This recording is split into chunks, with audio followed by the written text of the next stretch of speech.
Okay. conversation happening. All right. Hey, everybody. I'm Brooke. Hi, friends. I'm Suzanne. And this is Seek Purpose, the podcast. We are so excited today to have James here from Break the Chain World Mission. Do you want to introduce yourself to our audience, James? Hi guys, I'm James from Break the Chain World Mission. That's so awesome. Why don't you tell our audience where you're from? Because this is kind of cool. We're totally other sides of the world right now. You're actually in Tuesday. I'm in the future. Yeah, so yeah, I'm originally from the UK, and our mission is kind of it's globally based, but we kind of because the area that I grew up in and was affected in and kind of are connected to is in the UK. We direct a lot of our efforts back there, but I'm actually in New Zealand at the moment, which has been a big part of my recovery journey. That's so awesome. Yeah, we actually connected through Instagram. You reached out to me about a post I did, and then we got to chatting. It's just so cool how this whole thing works. Like you're doing a podcast over in New Zealand, and now we're getting to connect here and kind of get a whole new audience to what you're doing. We're so excited for that. I've found Instagram specifically to be one of the biggest breakthroughs and most refreshing things when it's come to recovery and creating new association. And for all the Instagram just seems like the absolute best and worst all in one, because if you click on the search bar, it's it's tits and ass and six packs, and it's hideous. It's just like, oh my God, pure lust and just not going in a good direction. But then I've been able to type in recovery and sobriety, and it's just endless accounts of people I've been able to just follow, so that when I'm going through my newsfeed, it's just constantly popping up with. I've been able to brainwash myself in a positive direction, which I believe has been absolutely essential for me to do that, and be so refreshing to kind of be in a environment, even if it's on social, make your environment within your social media much more supportive. That is good. So many people are, looking because of the COVID and how that's affected recovery and how people are seeking help.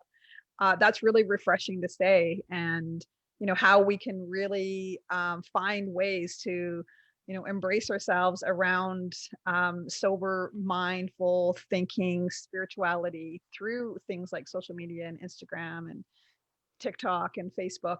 And if we start looking for those things and not stop looking at all of the smoke and the drinking and the wine, then our feed is going to show us that and keep us empowered. So that's really I cool. really think that is like everybody's doing it now, because it's all that shows up on my Facebook and stuff too, is like recovery, recovery, recovery. I'm like, oh, everybody's sober.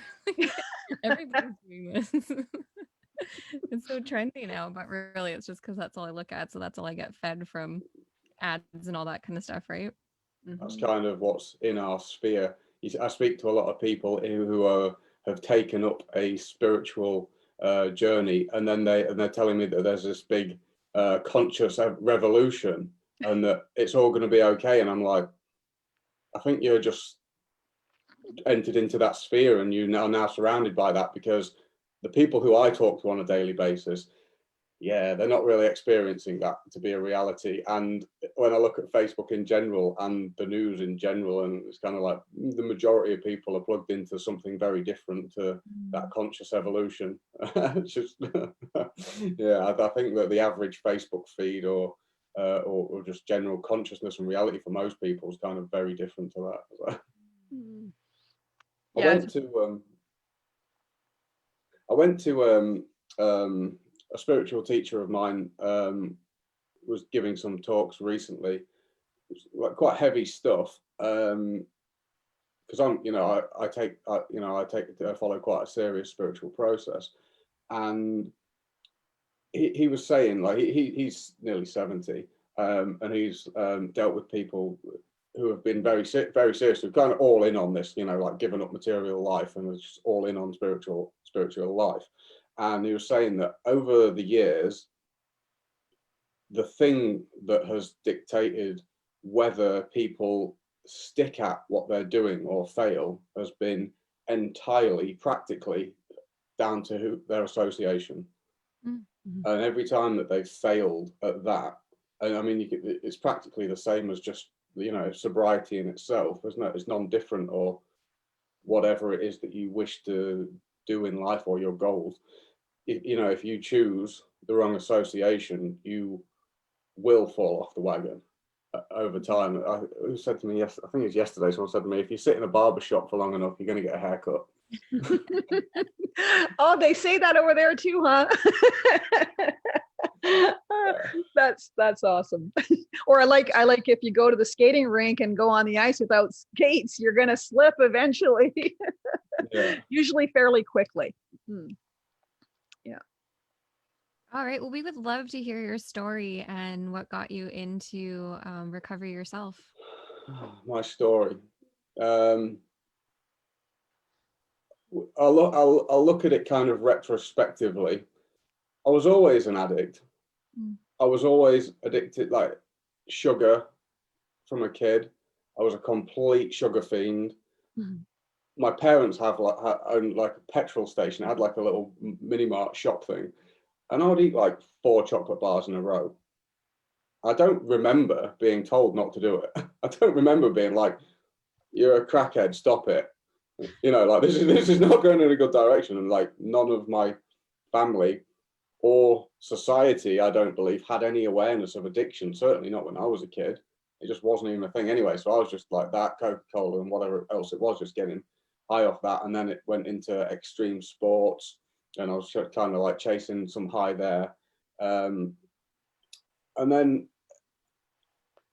you know, I think that obviously the desire to belong and the desire to love and be loved and accepted by a group of people is something that's deeply ingrained in the core of our every single human's being.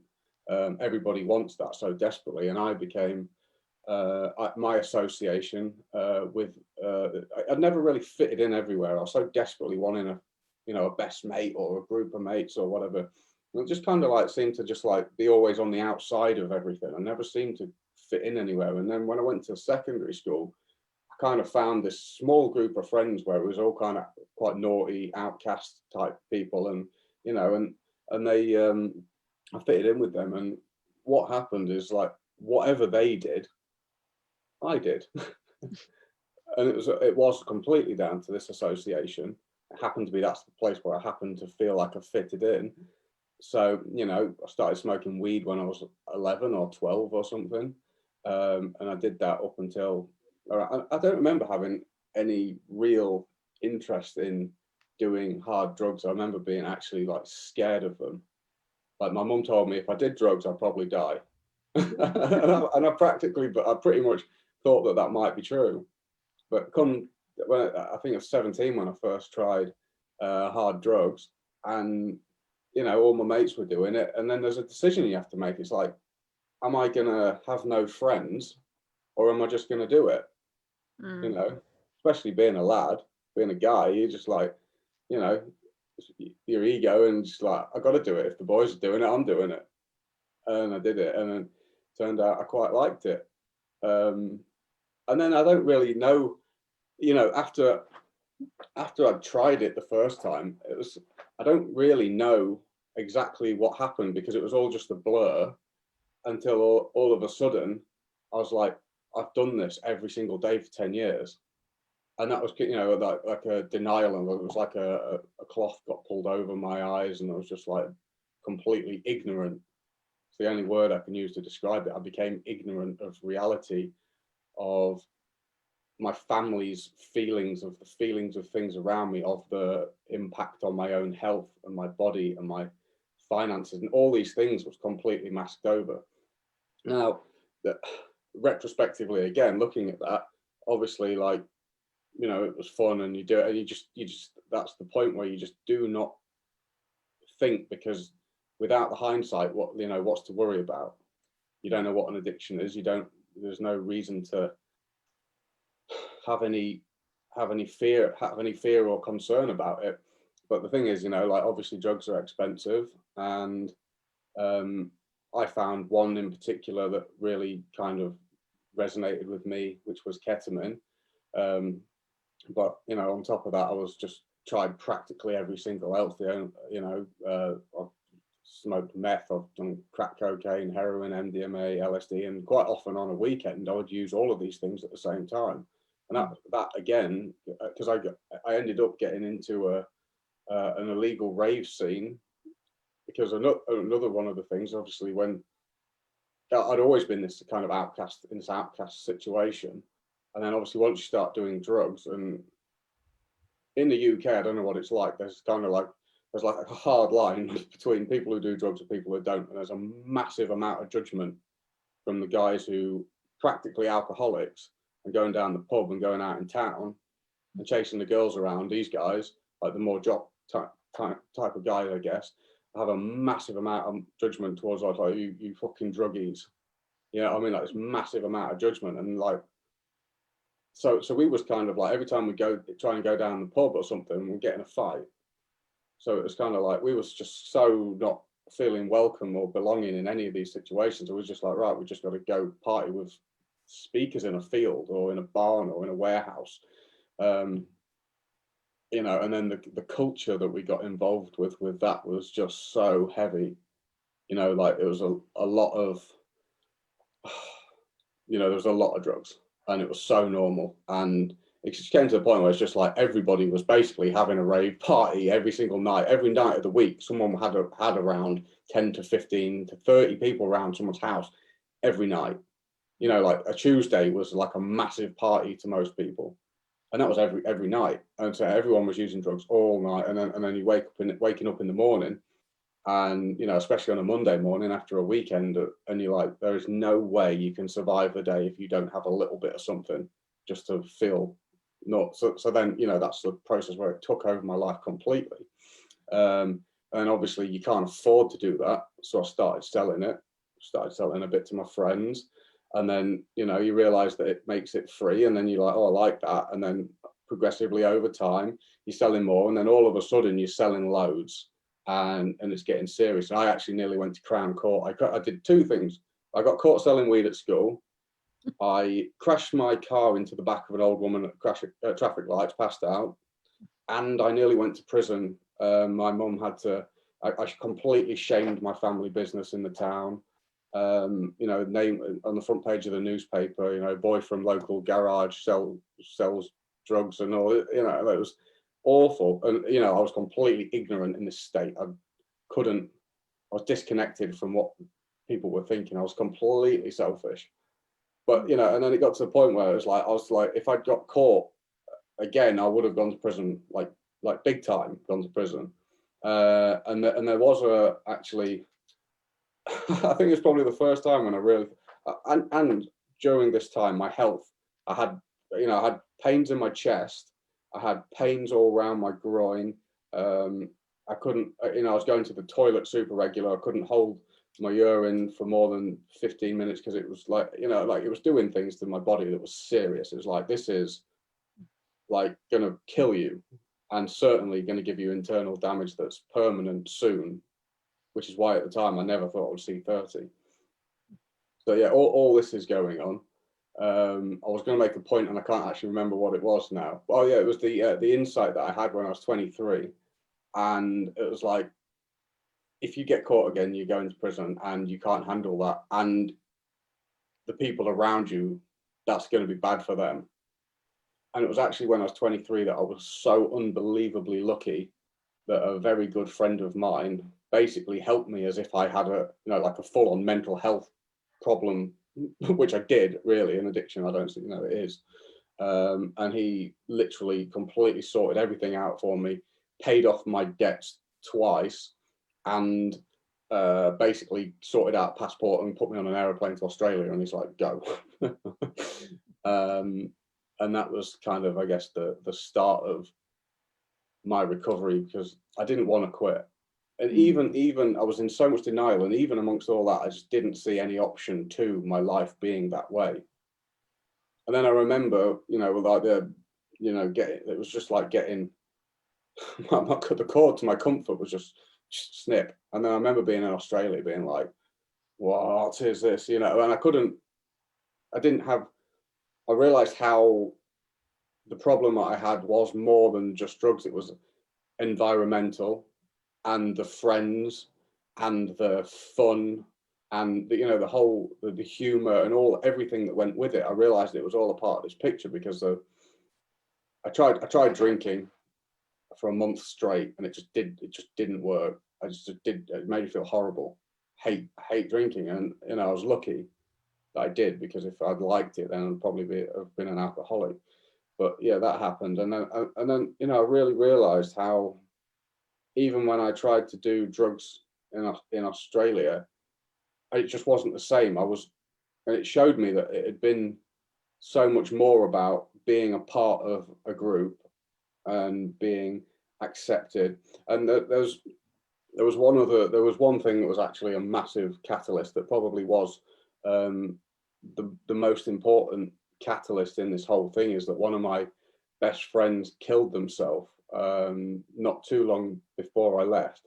And I was with him the day before, and he was like, you know, he's like completely, I didn't have a clue, just nothing, no idea. And now I know, and looking back, because I've lost 10 friends to suicides, overdoses, or drug-related incidences, and bearing in mind how absolutely nuts this whole scene that I was from, you know, the people who are in this scene, it's kind of like the real most extreme, dark.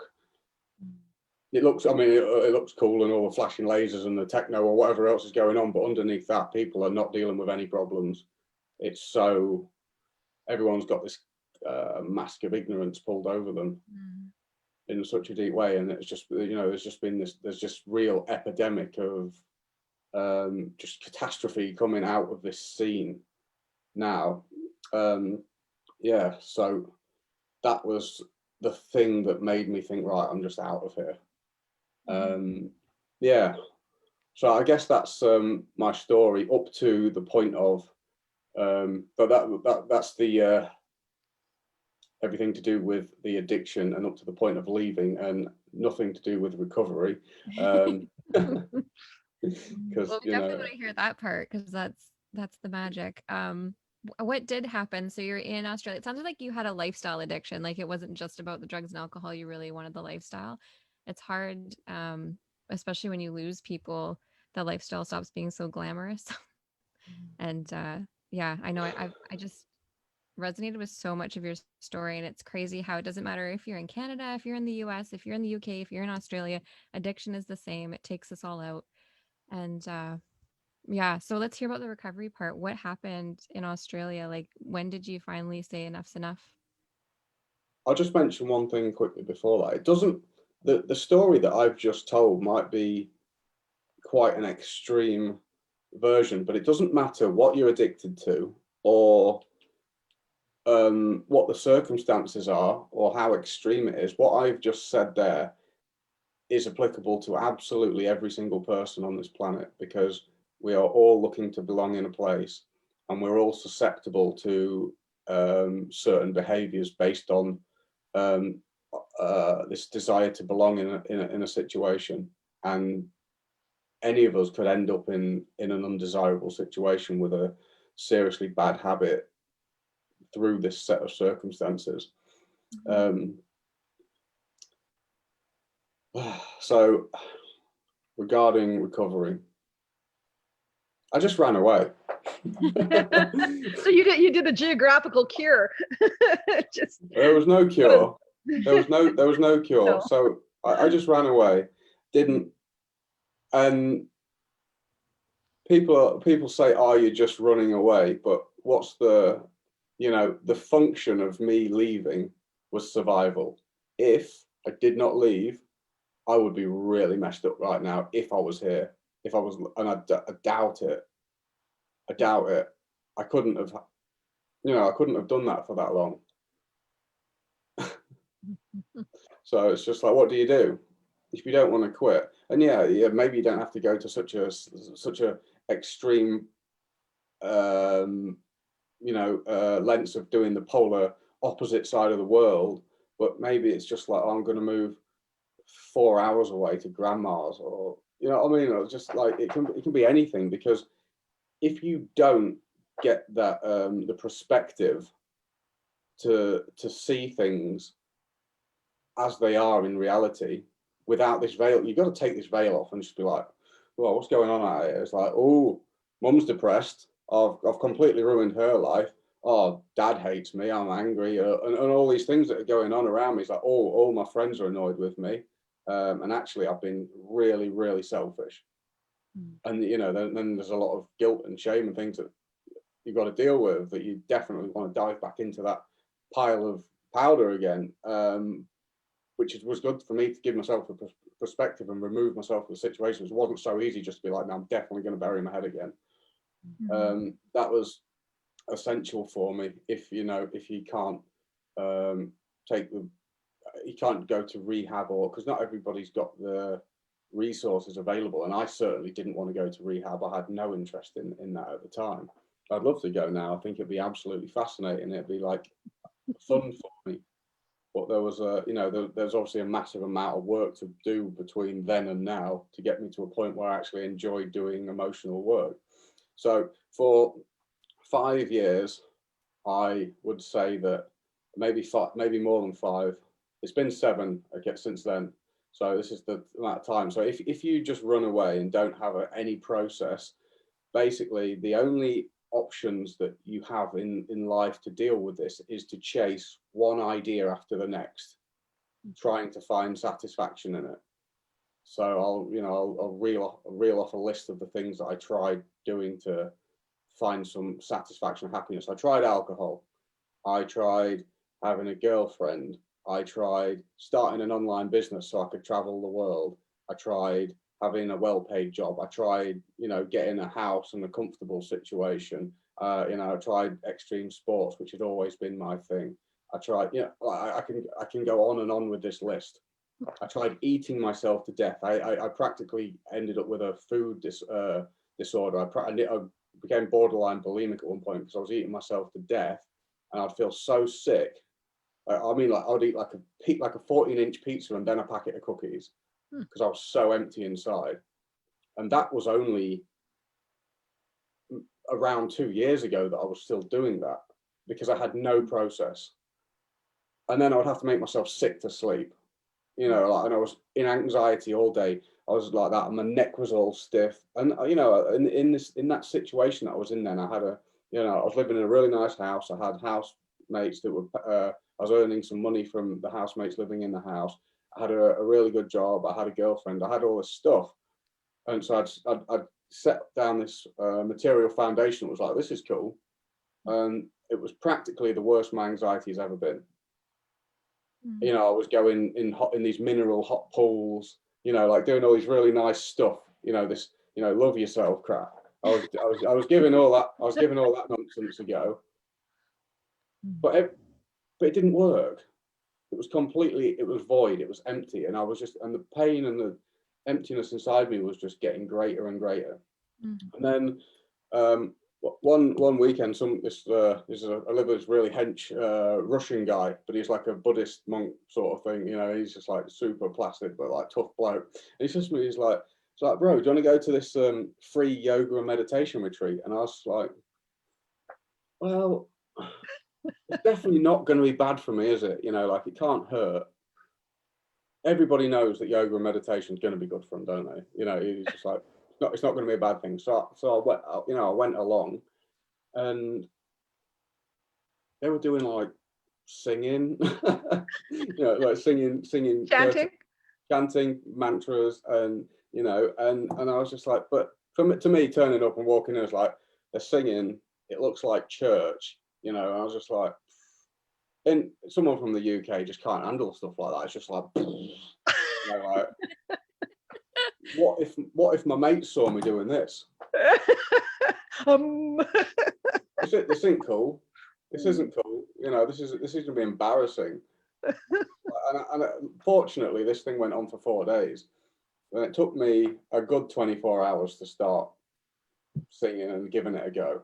And I think it took me a couple of days, and then after a couple of days, I just got into it, and I just stopped caring, And I just kind of, and it felt like I just like broke free of this, you know, like a Russian doll. It was like a layer cracked off, you know, broke free from a layer. I was just like, oh, this is really nice. I like this.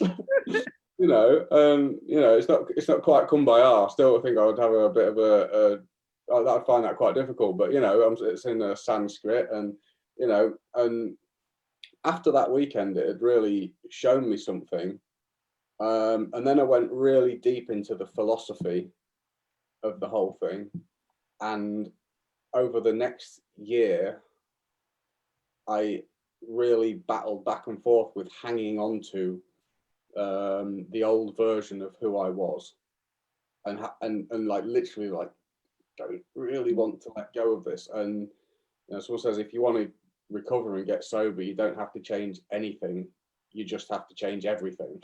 I had to let go of all this, you know, all this thing, and this false identity of who I was. I thought it was everything that was me. I thought that the drugs made me more fun. I thought the drugs made me, you know, like the drugs cured my anxiety. I thought the drugs made my sex life better. I thought all this stuff.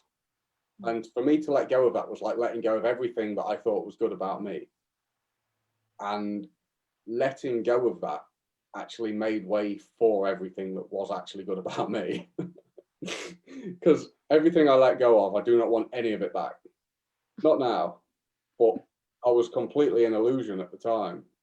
And there were so many things that I've learned through, you know, I follow the process of Bhakti yoga, which in reality isn't that much different to what Jesus taught.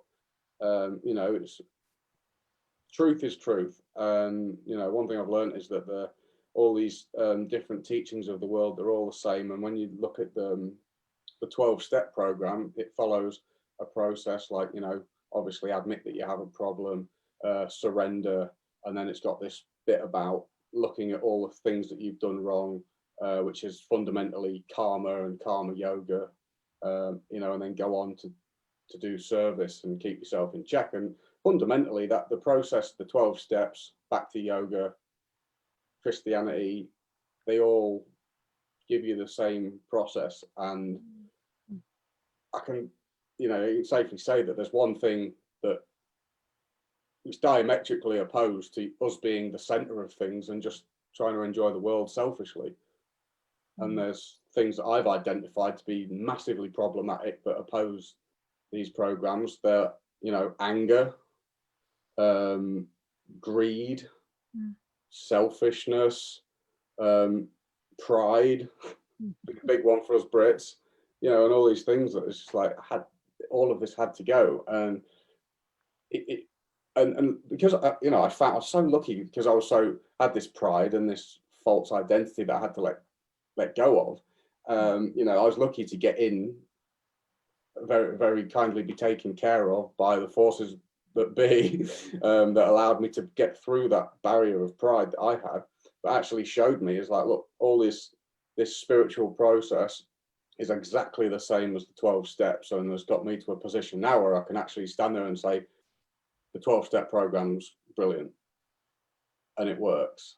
And for sure, there's more than one way to do this, but I would so highly recommend that other people took that more seriously so that they didn't have to do the 6 years of hell that I did to get to the point where I actually became somewhat free and fulfilled and not full of anxiety, even though I'd got off the drugs. But I still wasn't. I was still a complete addict. I was still completely emotionally tortured, even though I'd stopped using. I love your story. Like you said it a couple of times, and each one of those is a surrender.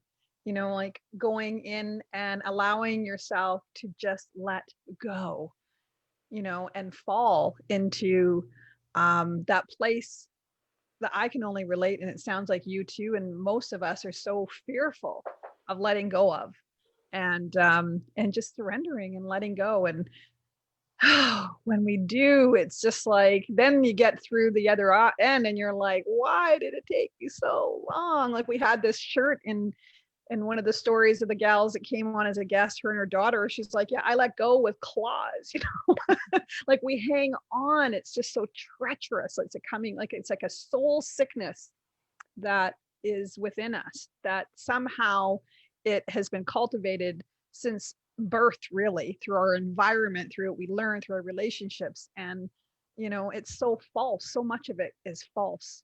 And it's difficult to let go. It really is when, you know, but hearing the story of surrender and having that moment on that weekend and how much you fought that. 2 days, you said by the second day, you finally were like, well, maybe I'll just let go a little bit. It's so funny. But even I started Break the Chain before I decided to quit drugs, which probably sounds really weird. But yeah, it does. Okay, tell us about what? I'm mind blown right now. Okay, let's get into this. well, I just thought, you know, like, I don't know how to quit. I was like, I just don't know how to make myself want to quit. I've got no idea.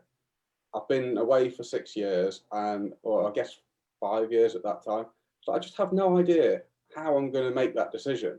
I was like, do I have to go and let my life get completely bad and hit rock bottom like most people seem to think you have to? Like, do I need to, where is rock bottom? I'm pretty sure that's death. So that's a terrible idea. I was like, all right, well, what I'm going to do is I'm just going to document my journey. So my first blog post was what I started doing, and they were just completely introspective. And I was like saying like, oh yeah, well, if you start selling drugs, then you'll end up a really bad addict. You know, if you have a really big bag all the time and you can use it on a Monday morning easily, you're going to be an addict. You're going to do that.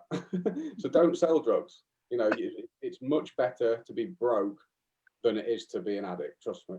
And I was like, I regret massively making my mum completely depressed. I really regret that.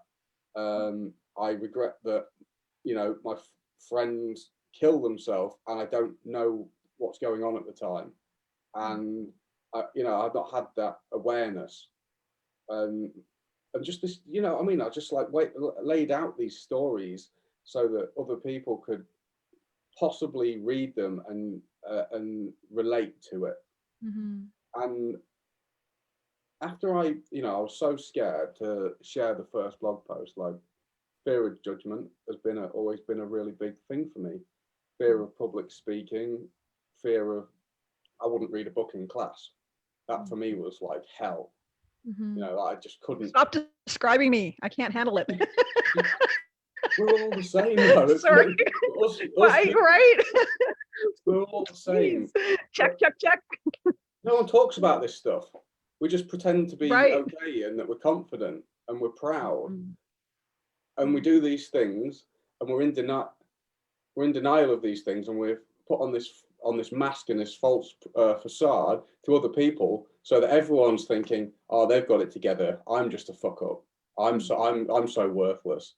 And then everybody's all the same and they're all just wanting to be loved and accepted and pretending that they're all right. And it's just like, you know, that's by definition is complete disconnection, which is the source of addiction. It's the problem that we're not honest. And I can honestly say that, you know, that being honest was the start of something really big for me. And after I did that, I got all this feedback come back of people just being like, oh my God, thank you so much. Like, you just told my story. And and it's the first time I got this feeling of fulfillment and first time in my life, I knew I'd done something right. It was so deep and it was so fulfilling and satisfying that was like, that I've done the right thing. I need to do that again. And through doing that for time, I realized that I tried to help my sister get off drugs for years, but as a hypocrite, it doesn't really have much weight, does it? Let's face it. And to see her look like, you know, at one point I visited back and she looked like a skeleton. I was like, what is going on? And I just said, my mum, that was like so much anger, so much frustration, but it made things worse. And I realized that I had so much power to influence other people because they've seen me and how bad I was. And if they can see me do it, and I knew kind of consciously as I was sharing these posts, I was putting myself in a situation that I wouldn't be able to go back from without a massive amount of embarrassment, because people were presuming that I'd quit, but I hadn't. And it was my journey to help. And through doing that, I actually realized, and I was fulfilled, and that void that was wanting the drugs was being filled by what I was doing. And it wasn't like it was a case of like, help yourself before you can help anyone else. It was like, no, I'm helping myself by helping other people. And it's such crap compared to what the world's telling us. The world's telling us like, you have to look after yourself. It's all about you. Be, you know, have some me time. No, it's not. That's narcissism. That's selfishness. That's emptiness. That's pure frustration and hell that you're describing. It's you all by yourself, disconnected, and the you know, actually helping other people and not trying to fix anyone. I've not tried to fix a single person. I've accepted people as they are. I've spoke to people for 6 months, and then they've just gone and got back on heroin again. And it's like, all right, well, I'll wait until they've gone around on the treadmill again, and then I'll speak to them next time without that judgment and of people. And it's been so powerful. You know, if you've seen your friend go through it, be where you are, and then they're not doing it anymore, it gives you so much hope that you can do it as well. Wow, that's exactly what we do here, and how the podcast was started was, seeking our purpose now in our recovery journeys, like how, getting to that nugget of where your soul meets the being of your true natural self. And, hearing the stories of how that happens, there isn't just one way to hear it. Like, I'm getting all emotional just listening to how your journey to where you are had such it was a divine intervention that worked for you. It's almost like this manifestation of, like, all the other things didn't work. Treatment you didn't do that. You didn't get involved in a 12-step. You actually found, a point in your life that, you put your foot in front of each other, and the journey, you just allowed yourself to surrender at that, try something different. And just that moment opened you up enough to carry you into the next step of breaking the chain. Breaking the chain. Something really unusual happened to me. I used to be an atheist. I used to be like a nihilist. I was like an anarchist punk. Wasn't a person of, I've always been a little bit, loose and just like go with the flow and whatever, but I wasn't certainly a person of any esoteric beliefs. And when my friend Matt killed himself, I was driving down the road in my van, and this flurry, this storm of like this absolutely profound and unbelievable amount of white butterflies flew into the middle of my windscreen. And I'm talking like fucking loads, like hundreds or thousands. And it was just like, and it was like, I could hardly see. And I was just like, what is going on? And I was just like, like all my hair stood up on end, and I was just like, okay, this is weird. I was just like, it took my breath away. I was just like, it's absolutely godly, profound, divine experience. So I was just like, okay. And then I spoke to his brother and his other friends, and they had all reported similar experiences, and have been to this day followed around by white butterflies. And I was just kind of like, okay, I don't know. All right, fair enough. And, from that point on, I'd kind of cultivated, I don't talk about this very often, certainly not so much with my audience, but, I just knew that I didn't know a lot, and that I'd been shown something profound. And, I certainly never felt alone after that, even when I was on my own. And then this kind of internal dialogue, started happening, and it seemed like, there was the external world seemed to respond in a more. So for me, when I found the yoga, it Mhm. was kind of, in a way, easy to surrender to that, but I was still completely and utterly addicted to self-centered desires. I was completely addicted to enjoying the world, and that that was what I had to let go of and to surrender to what other people thought, to surrender to my um, to me being the center of everything, Mm. because we all have that perspective, don't we? Mm-hmm. Mm. We are all here looking out from here, just feeling like I am the center of the universe. Mm. We have that, you know, and so, you know, and that's part of this experience, is to transcend that and start seeing yourself like, no, I'm just a tiny little part of this picture, because 7 billion people think they're the center of everything. Mhm. And that is the source of a lot of problems.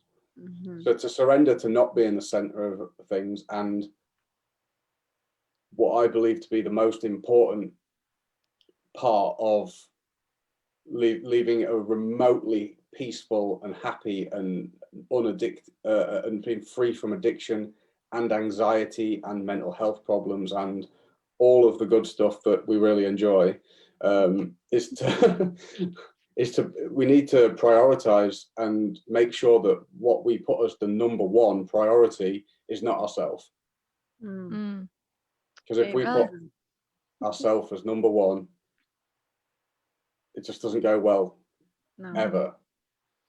I remember this not too long ago. I 100% agree.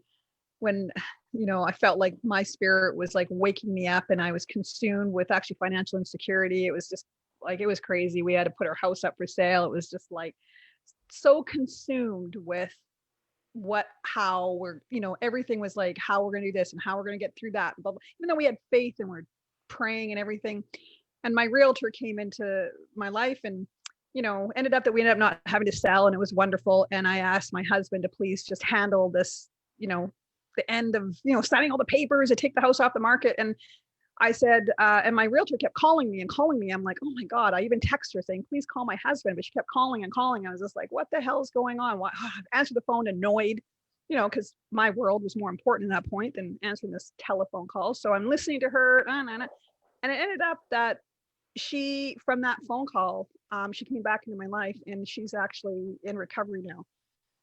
And it, Oh, like, that house was nothing listed. And all of that went on had nothing to do with me. It had everything to do with this person coming into my life, who I've known for, you know, she's been a realtor for 10 years. And over the course of 10-year relationship, as you were saying, setting the example and seeing that there's areas that you just have conversations of, you know, not so much recovery in their face, but you're listening to their problems, and you just kind of learn to be able to listen and offer different things to kind of share and put in her thinking cap, so to speak, over the years. And that phone call came in, and you know, I was able to open up the doors of recovery for her. And yeah, she's been in recovery since. And for exactly that, it had nothing, that whole experience had nothing to do with me. It humbled me in a way so profoundly at the time that you know, I have never forgotten it, and it's changed a lot in my life since. You know, things happen. I don't understand. It's painful. It's hurtful. But then if I start looking backwards over the course of my own journey, all of our journey, we all can do this and be like, the most painful, most devastating thing we've gone through, there isn't all, it's not about us. If you can take a look around at the world, it's just so intricately it's like me trying to, I love this person that's a pastor, Rick Warren. I really love him. His teachings are incredible, and the way he explains trying to understand the universe or God or whatever is like an ant trying to figure out a computer. It's impossible. Like, even to sit there and think of how the seasons change, how the stars in the sky, everything living, there's not one the same. Like there's not one blade of grass the same, not one snowflake, not one. I mean, you got to just get into that stuff thinking, yeah, it's not about me. There's not one of us the same, not one of us are everything that's in our veins, everything that's in our being is unique. Not one of us is the same, not one on this planet that's breathing. That kind of blows your ever loving mind, eh? Blows my mind. I'm like, it humbles me to say that, like, it's, yeah, there's something much greater and much more beautiful. You know, when we take a look at a one blade of grass, I wouldn't have known if I looked at a million would show a beautiful landscape, you know, right? So one of us. I could go so unbelievably deep into this into this topic, but I think that I won't, because I love it, and what, you know, and some people can accept the idea of there being a higher power, and some can't. To say that you know that there isn't a higher power means that you know everything and that you're omnipresent, which means that you're God, which is ironic. But I won't go too much into that one, you know. But there's the yogis, but you know, that in the purpose of human life, according to the yogis, is self-realization. So the human form of life is a very special gift, to be born into this body, and we should be using it to find out who we are, by asking ourselves, like, fundamentally, who are you? Who are you? And if you're not doing that, you're completely wasting it. And if you're not asking yourself that, you're trying to enjoy the world, which doesn't work, does it? Because it's, you know, it's completely self-centered. There's two processes of yoga as well. One's where you attempt to, by your own strength, by, you know, mastering the power of the control over the life air and raising the kundalini and doing all this trippy stuff that you kind of see in yoga, where they try and, by their own might, stand on one leg and meditate and all this stuff. They elevate themselves to the truth. And then the other process, which is the process of surrender, is you literally just say, like, I'm completely powerless. Help. I surrender. And, you know, you're prepared to bow down and just be like, I am pathetic. And that's one of the beautiful things about, and the funny thing is, so, like, through the ascending process and trying to use your own power, you can never actually get to the truth, because it's elusive. It just moves. You think you get there and it just moves. And it's only through the process of surrender that you can actually understand the truth. It's not by being the ant trying to figure out the computer. It's by saying, I can't understand the computer, help. And then you can receive the knowledge, because you put aside your pride. I love that. My gosh, I love that. Go, Brooke. I love how simple you made it. Earlier when you're talking, it's like the first priority can't be you. Like, whether that's a higher power or whatever, like, start there. Just start there. Make it anything but you. Like, that was just so simple and beautifully put. And yeah, I'm gonna get more into yoga. This sounds amazing. In the Bhagavad Gita, the Bhagavad Gita is the kind of the primary text of yoga text from the Vedas. And the Vedas is Vedas means knowledge, and there's just this enormous ocean of text. Like the Bhagavad Gita is roughly the same size as the Bible, and that's like a slither out of the Mahabharata. And then you've got the Srimad Bhagavatam, which is out, you know, it's ridiculous, like this. And in the Bhagavad Gita, it's kind of like, it's meant to be the essence of the entire thing. And in there it says, if you know, like, primarily we should serve God.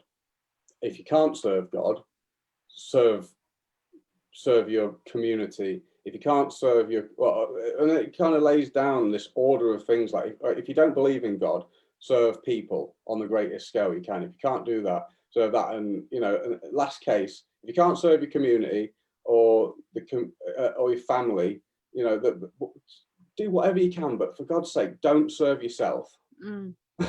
That's like, just like, do anything but that. Basically, it's just saying, do your best, but whatever you do, do not make yourself the priority, because that's not going to go well. It's like beyond true. I know for what I've been going through, there's so many times where I'm like, what I want is to lie in bed and comfort myself and be comforted and have people bring me my food and not have to cook and not have to clean and not have to take care of anybody because I'm hurting and I want to take care of myself. And I get into self-pity so easily right now. And it's so weird because those are like my natural instincts. That's what I want, what I think I need. But it's always when a sponsee calls or a friend calls and needs help, or I'm able to offer some help in some way that I get out of myself and out of my self-pity and then feel the freedom from what I was going through. And then I'm up and I'm helping my kids and I'm, doing the things I need to do in my day and I feel better. But it's like my body's trying to work against me and like my brain. And it's just so cool. Like I feel so lucky listening to your story. I feel so lucky that I started in a 12-step program, like to have to go through all that to get to where you are. Like I know you must have such a great knowing now because you went through all of that, but There it was sounds just exhausting. there was just perpetual frustration. Yeah. Mm-hmm. It was so frustrating because nothing worked. Mm-hmm. Mhm. Because I was just arrogant and stubborn. And I Mm-hmm. thought that I could figure it out, or because I needed help, and I didn't admit it, or I was too lazy to accept the help as well. But it comes in so many shapes and sizes, and for God's sake, if you've got an addiction, just learn some stuff about it. Mm-hmm. Yeah, I was just gonna say, just I mean, 12 step is great, but I'm sitting there thinking, man, I was a hot mess through my recovery too. Like I think just the journey in itself of learning to be selfless is that is the journey really, and how it Mhm. evolves and changes. So, it's really difficult in the beginning when you get sober because, for me, addiction's very, I think for all of us, it's very selfish. Like you were saying, I was very selfish. You weren't noticing your friends and your mother and your family around you of what was happening. Like it was just so self-consuming. And to come out of that, it takes time for that fog to lift. And and I'm excited about what the journey that you're on, breaking the chain. What is the relationship now? What is your mom thinking about what you're doing now? Um, she's, Family. I think they're kind of proud and happy. I've taken a alternative. I think they're kind of still hoping that I will get a job, but I'm just, I'm all or nothing, and I'm all in on this, and I don't know, there's no income, there's no, and I don't know where it's going to come from, but I just have faith. Possibly I'm ignorant, and I should do a bit of part-time work as well. But I'm so all in on it, and I believe that something can kind of happen. Yeah, and I feel like it's going in a good direction, and it feels right. I've never felt like I was doing the right thing before I did this. Mm. We were Talk told about when we first. Oh, sorry. I was just saying when we don't give up. We were told when we first did our podcast is to stay, just don't give up, just stay consistent. And obviously with COVID, I saw so many awesome things that Break the Chain was beginning to get into February, obviously, and with the world changing the way it has, I'm sure it can kind of take you on a what's going on. But what's going on with Break the Chain now since COVID, and how can people get in contact with you and get involved? It's if people want to get in touch with me, at Break the Chain World Mission on Facebook and Instagram, and if you search for that logo, because there's a few things going on there. If you go on podcast platforms such as Spotify or Apple Music and search Break the Chain, it should be the top one. We have a website that's just merchandise at the moment, but we've got quite a comprehensive website that's going to be up. Well, the hope is that it's going to be like Facebook, but mental health and all good information. So you go on there and there'll be people who have their profiles they can upload information with, and you'll be able to find people that you can relate to who are sharing stuff. There'll be musicians on there, artists, athletes doing extreme sports, and this really cool, comprehensive platform of just good stuff happening. When that will be finished, I have no idea. If anyone's a website designer or an app builder, get in touch with me because I'm hitting my head against a brick wall with that. But in the future, there's some really cool stuff going on with that. one of the main things, I have a tendency to think way too big and then not have a clue how to get from all these ideas I have to something practically happening. So I have a sign in front of me that says simple is beautiful. And we've kind of just like, I've pulled things back a lot, and we've started doing some meetings. We do meetings for addiction, emotional intelligence, which is dealing with trauma and anger. We have sister circles. We have yoga classes, yoga wisdom talks.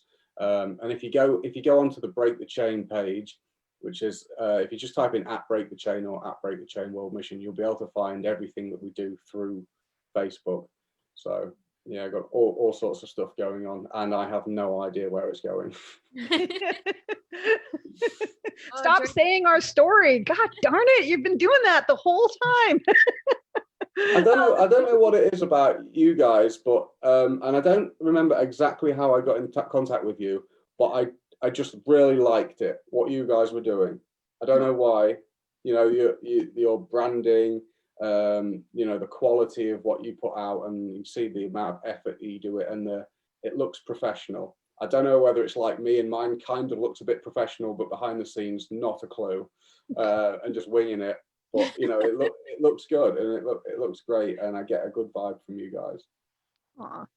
Thank Well, you. thank you. Yes, Yeah, we don't are. really know what we're doing, but we're having a lot of fun figuring it out. And my background is in film, and um, I didn't really get into audio, but for my film work, I did have to do audio, so we knew a little bit, and kind of God, our higher power has been taking over and doing the rest, and it's turning out pretty freaking cool. We're getting to meet amazing people like you, Mhm.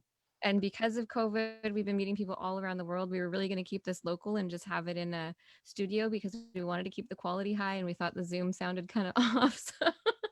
Um, so yeah, but you know, God had other plans, and now we're getting to talk to the most incredible people all over the world and share such incredible stories. Honestly, what you shared tonight really spoke to me. I know there's going to be people out there that are going to feel the same, and I just want to thank you for coming here and sharing so openly about all this stuff. You're more than welcome, and I love it. Well, we I love it. I didn't used to be like this. I used to be timid and shy and scared, and to a massive degree, I am still timid and shy and socially anxious and scared. But there was a decision that I made where I decided to put it being about me to the side and just try to do the right thing. And I speak to a lot of people who've been homeless drug addicts, who are now running big corporations and like real successful, have been gang members carrying guns and a real serious thing, and have completely transformed the whole thing around. And one of the things they've spoke to a lot of people as well who've done this sort of thing, and it's like, how on earth have you got from where you was to where you are? And they just say, I don't know. I just kept making the next right decision. And something, you know, it's one decision at a time, one day at a time, and you will be so amazed where you can go if you keep doing that and commit to making the right choice. And something that Jordan Peterson said was amazing. He's Canadian as well, so big up to Jordan Peterson, because I love the amazing guy. But he said something that was absolutely phenomenal. And he says, you know what's much better than happiness is a clear conscience. And, you know. Wow, yeah. I'm gonna sit with that one for a minute. Wow. That is, you know what, that's actually what got me into recovery, was just the idea of being forgiven for all the things I'd done, because I just felt so disgusted with myself. And like getting to do amends, like that part of the step work, and really just be able to hold my head up high in any room I'm in and not feel ashamed of myself. It's changed everything. Guilt and shame is one of the most dangerous things that we can deal with. If there's anything that's going to put us into a seriously compromised and dangerous situation, it is, you know, being ashamed and being guilty stuff. And there's obviously a fine line where you have to ask yourself, like, is this shame and guilt just? Is this really my fault? You know, is there a good reason why I'm experiencing this?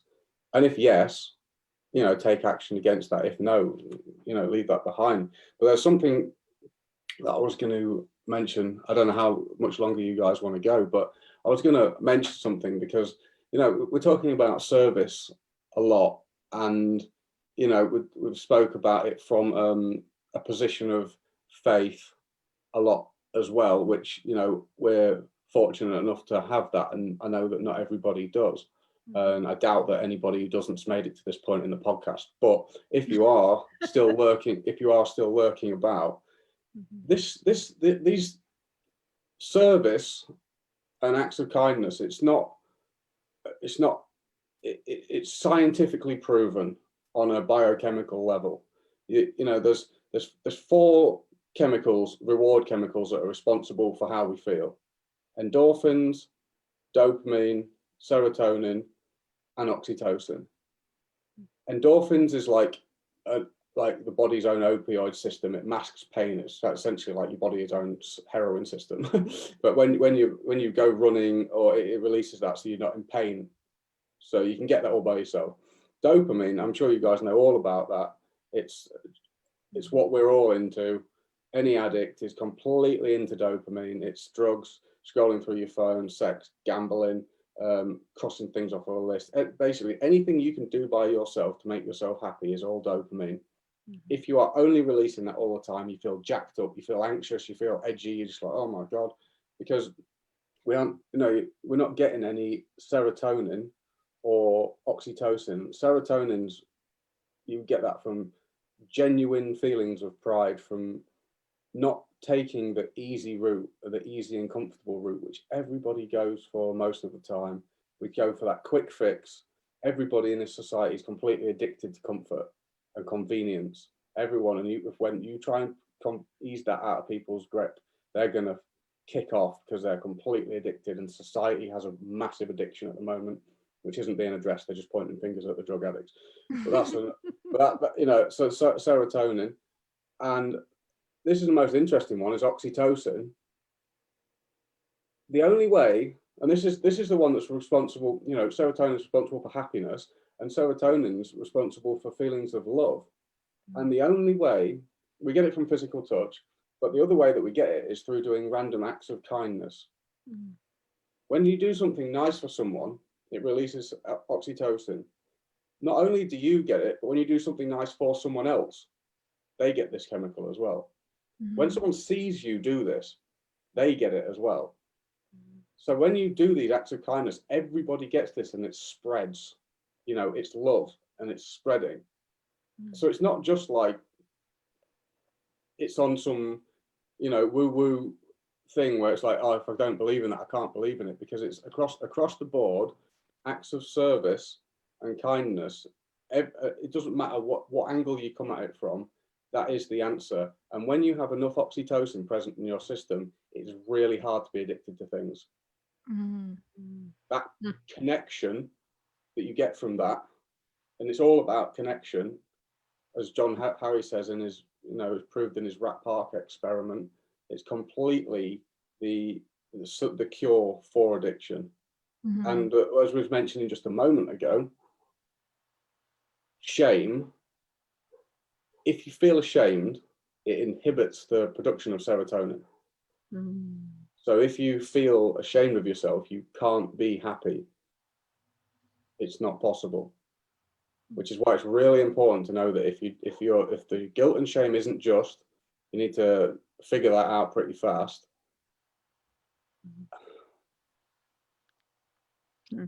I love the real simplicity of it, and people ask me all the time, like, the simplicity of staying clean and sober is, I always say, what would good do in this situation? What would good say? What would good do? Or God, today I choose. It's that simple. Like you were saying, number one's got to be, thinking of others, and what would love, what would good do in this situation? And it's helped me not say things I think that I'd like to say, react in a way. And when you're acting in love and kindness, actually, I saw a post the other day. It said humankind, right? being kind, acting in love. And if we're constantly thinking, okay, I don't know what to do. Should I get this job? Should I do that? Well, what would good do? What would love do? And for me, it's just that simple. It just breaks it all down for, it can, and everything. And I love yours today of talking about, oh my God, I have to re-listen to this. That's what I get. We get to go back and re-listen to this and pull out some quotes and some really amazing nuggets today. We have to have you come back. In fact, we do in April, we do this thing called Just for 24, and 2021, it's we got to have you a part of it, and we're going to share more and have. I'd love to. I'd love to come back. I went blank a minute ago. I just sort of sat there, just like, whoa. The point I was going to make is, when going back to the clean conscience being better than happiness, because if you're ashamed of yourself, you can't be happy. So that's why making the right decision is so important. And I would love to come back, and I absolutely love talking about this stuff.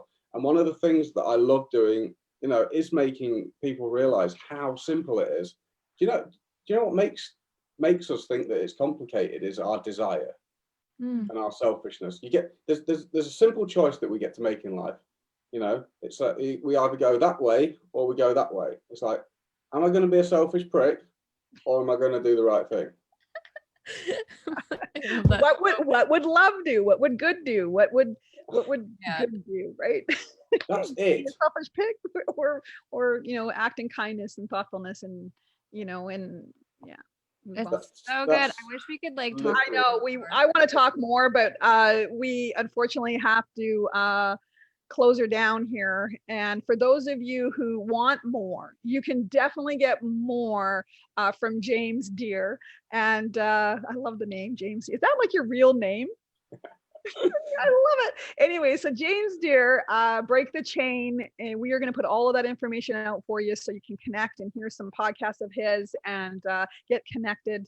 And yeah, we just want to do whatever we can to encourage you to continue to. That's what we do here at Seek Purpose, is spread the love and spread your message. Whatever we can do, let us know. Well, thank you so much for having me on. I love you guys, and I love your brand, and everything that you're doing. It looks big. I don't know what you guys are doing, but it's got potential. It looks cool. Having trawled through so much stuff, what you guys are doing, I like it. So thank you so much for having me on today, and keep on going. Yeah, thanks, James. Amazing. Everybody on Facebook land, please like and share and comment so we can get this message out to as many people as possible. And we would love a review. If you head over to the Apple Podcast app, you can give us some stars and a review. Let us know what you think of this podcast and what we're sharing. If there's anything that you'd like to hear, anyone that you think would be a great guest, or topics that you think aren't being discussed enough in recovery, please get in touch with us and let us know. I'm honestly just stalling because I can't figure out how to end this show. It's called the stop button. You're brave.